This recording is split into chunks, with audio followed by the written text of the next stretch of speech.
All right, so we've covered the extrude tool and we've covered the connect tool. Now I want to show you a tool that I use quite a bit in my modeling, and that is the MultiCut tool. And this allows us to do a lot of different things with this tool, and there's a couple of shortcuts that we can use with that. First of all, the tool by itself can be a very, very dangerous tool to use if you don't understand what it's doing. Because really what it does is that it will put a line wherever you want it to go, which can be convenient if you know what you're doing. The problem is that very, very easily you can end up with something that's called n-gons, right? So polygons that have more than 4 sides. So you can sort of see that this has a lot more sides than 4. So do these.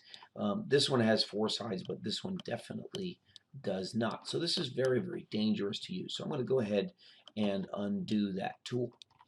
Now the multi-cut tool can, however, go between vertices and vertices. So we could do very similar to what we did with the cut tool, right, like that. We'll just hit enter. So very common use of using that. We can also hold down the control key. You'll see that that adds an insert edge loop. And I use this quite a bit. So I could do that, and I could do something like that. And so I use that like almost all the time when I'm modeling. I'll double click on that edge loop right there, and I will scale it up here a bit like this. And I'll do the same thing with this one here because I want to show you another little powerful tool that exists with the multi-cut. I'm going to switch over to the multi-cut, and I'm going to turn on edge flow.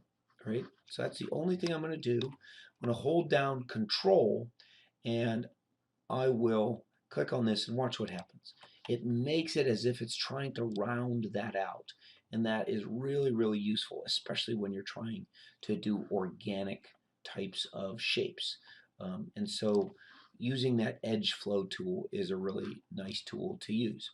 Let's go ahead and get rid of this. We'll just select that edge loop right there and just hit delete. And in our multi-cut tool, we'll turn off the edge flow here. We can add subdivisions, right? So I'll do 4, for example. And if I hold down control, right, notice what that has done. That has broken those up here like that. So this is something that I don't really like to use because, again, even though this looks like a 4-sided polygon, it has actually messed this up quite a bit. And so that's not something I will typically use. So I'm going to go ahead and undo that, and I usually just leave that at 1. All right. Some other things that are nice is this snap step that if you hold down control, you sort of see that, it's sort of snapping a little bit from one point to another. If I hold down shift, it'll snap to my center, and then it will snap to every, I think it's like eighth or something like that, but I usually use it for the halfway point, right like that. And then you could do it again with the halfway point and another halfway point right in there. And again, very, very useful little tool for that.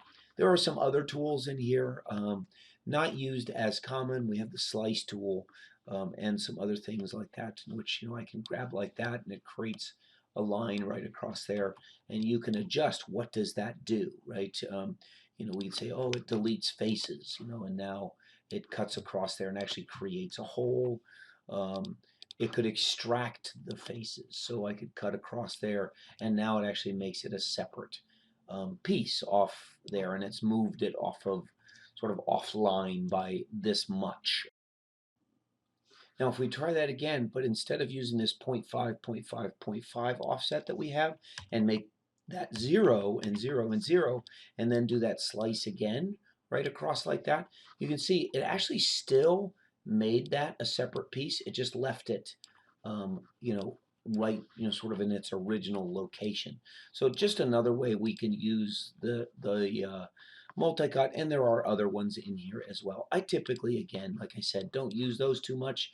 I mainly use this edge flow. I'll use the snap sets, and I'll definitely use control, holding down and adding those edge loops in there like that. So that is the multi-cut tool. Again, we can do free form if we wanted to, but be very, very careful with that, as that can cause bad n-gons and things like that.